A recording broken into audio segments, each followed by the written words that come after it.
Thank you. Good morning, everyone. Oh, you can do better than that. Good morning. Good morning. Is it not great to be in the United States of America? And to our soon-to-be Americans, welcome to this very special day. I first would like to thank the board of the Thomas Jefferson Foundation and specifically our president, Leslie Green Bowman, for giving me this opportunity for being with you today. It's an honor to be here also with Judge Thomas, probably the greatest jurist ever to actually put robes on. I thank you, Judge, for give the judge a great round of applause. As I say, the First Lady and Secretary Harvey, we're also represented by the legislative branch today. Our great delegate from Charlottesville, David Toscano, is here with us today. I thank you, David. And let's us not forget one of the greatest Americans of all time. Let's hear it. General President George Washington is with us here today, folks. I tell you, he's aged very well, hadn't he? But I do want to especially thank the nearly 80 soon-to-be Americans who are here with us today for this very special occasion. Today, you will take the oath of citizenship and become a member of the greatest country in the entire world. We are a nation of individual liberty, and we've done it by fighting hard through many, many years. Let me say first, happy July 4th to everyone here today. It is that spirit of July 4th, our bold spirit, has made our nation grow stronger and brighter, illuminating the hopes and dreams of freedom lovers in every corner of our world. From Yorktown to the beaches of Normandy, to the fall of the Berlin Wall, from Korea to Iraq, America has been there to fight for freedom. What I'd like to do now is have all of us remember those members of active duty military who right this very moment have that uniform on of our great country and are somewhere around the globe protecting freedoms for all of us. I also would like to thank all the veterans, all the law enforcement personnel who make us the greatest country that we are. So if we could give all those folks a great round of applause and say thank you for what they do.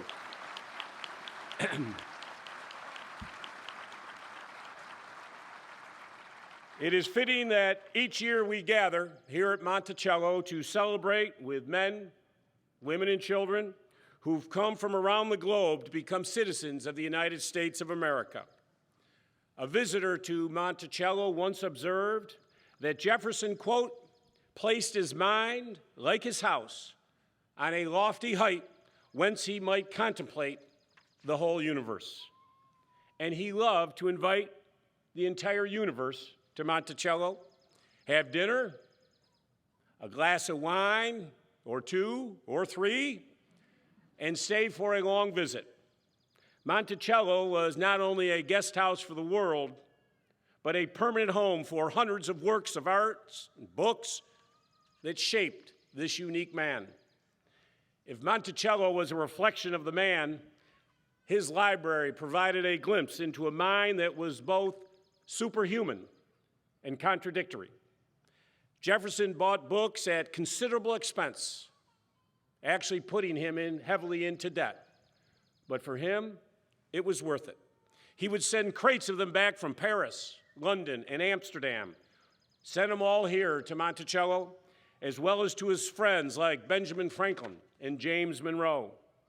He even managed to secure the writings of the French philosopher Voltaire, who, as you know, was banned for religious blasphemy and political sedition.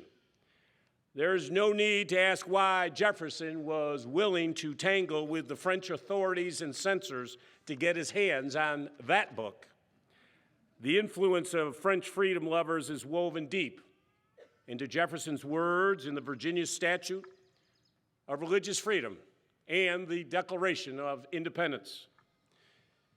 Quote, "We hold these truths to be self-evident, that all men are created equal, that they are endowed by their Creator with certain unalienable rights, that among these are life, liberty, and the pursuit of happiness." Voltaire made the same point with his usual pizzazz. He wrote, quote, "God is not on the side of the big battalions, but of the best shots." America, in fact, is a nation of best shots. It is, folks, our birthright. That was literally true as demonstrated by Virginian Daniel Morgan and his sharpshooters, who were so feared by the British during the American Revolution.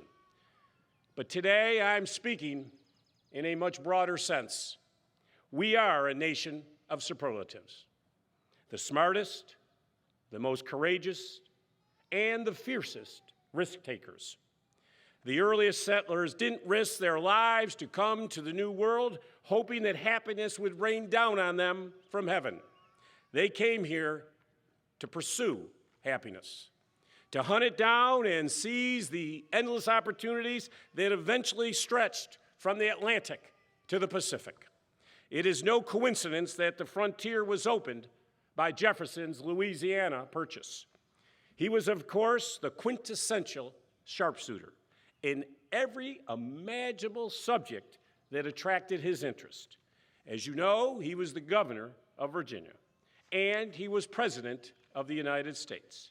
But he was also an architect, astronomer, philosopher, jurist, wine expert, farmer, agriculture researcher, scientist, inventor, educator, and linguist. And as I walk across every day the Capitol Square in Richmond, it's amazing to think that Jefferson, George Washington, James Madison, Patrick Henry, and so many other larger-than-life Virginians were all contemporaries. And to all of you new citizens, it is appropriate that you're getting your citizenship here in Virginia. Because let me be clear, Virginia is the greatest state in the United States of America. You could be at one of those other 49 states, but it's not where the British sent those first 3 ships in 1607. The first stock trading company, they came to Jamestown and moved up to Williamsburg. The history that we have in Virginia, it is where in Virginia that the American Revolution ended, at that famous battle in Yorktown with our great general and Marquis de Lafayette from France, who came over to help us. It is in Virginia where the Civil War ended, the Appomattox Courthouse. Those great debates that happened in Virginia is what shaped this great nation. It's a little comforting to know, folks, that guess what? They didn't always get along, but they always managed to work things out. Today, sometimes in politics, it seems like our country is losing its edge because too often we end up in circular firing squads rather than working together to solve the challenges that we face as a nation. I have said from day one as governor, compromise is not a bad word. You have to give and take to get things done. No one is always right. But folks, we've been there before, and we've always managed to steady our aim and move forward again. Why? The reason is we continue to receive fresh battalions of sharpshooters. You are the newest battalion to arrive here in America.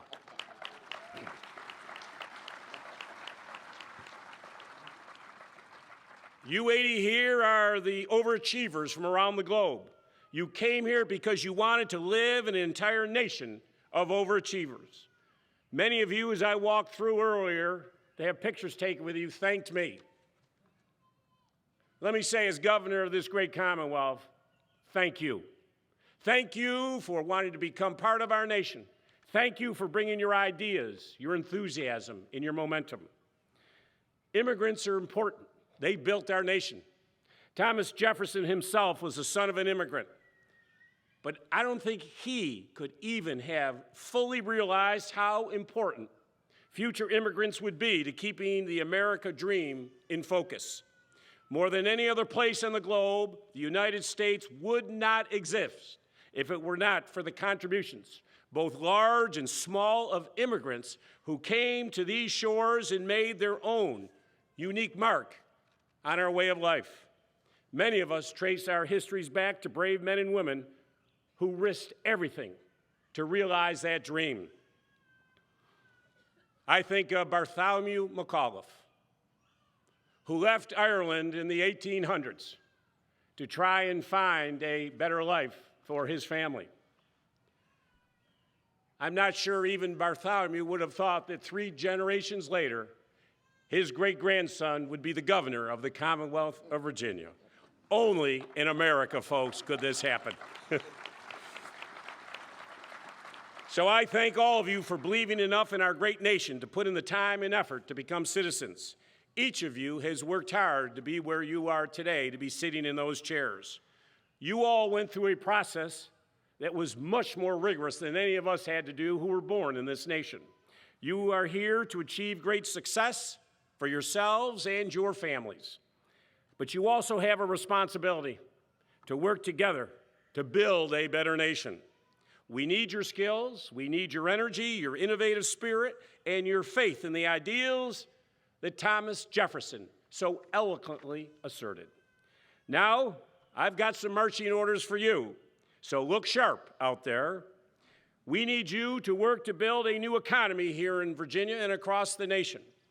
I'm excited that many of you are already doing your part. I talked to Zaid from Iraq, who's planning on getting a degree in business management. Brian from Canada has already started his own company.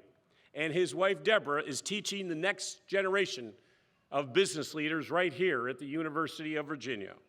We need you to be advocates for education, not just for your children, but for all children. We need you to be advocates for access to health care. And I understand that one of our new citizens today is actually a dentist from Panama. Tatiana, I hope. Let's hear it for Tatiana. Where's Tatiana? Stand up, Tatiana. We have a thing called the Remote Medical Access Clinic in Wise County every year where people come down, doctors and dentists, to come down and help. I need you there. We're always in need of more dentists. Finally, all of you, we need you to reignite a spirit of public engagement in our political system. This is at the core of what it means to be a new citizen. The enthusiasm that you have as new Americans is truly inspiring. Habakkuk from Mexico cannot wait to cheer for American athletes in the Olympics, that they are truly now his home team. But of course, far more important than all of that, I was happy to see many of you express excitement at the opportunity to vote, which is the most precious right that you will be granted today. And I'm so happy, Leslie, that we actually have voter registration here for everybody to sign up immediately. I urge you to stay involved in your community, stay informed about what is happening, and raise your voice every chance you get. But most of all, folks, I urge you to go to the polls every single time a poll opens. I was a bit discouraged last year when a vast majority of Americans in the congressional midterm elections stayed home and didn't exercise their right to vote. Let me be clear. People fought and died in this nation to give people the right to vote. You now have that right, and I want to see you vote in every single election going forward. Jefferson believed that all people have a right to life, liberty, and the pursuit of happiness. Folks, this is not a passive right. It takes hard work. I know you'll be frustrated at times, but you will also have the satisfaction of having pursued and achieved the happiness that can only exist in a society where all people are free to accomplish their full purpose in life. Now, if I may close by being bold as to put a few words into the mouth of Thomas Jefferson. Welcome to Monticello. Make yourselves at home. This is your home because today you truly are Americans. Thank you very much.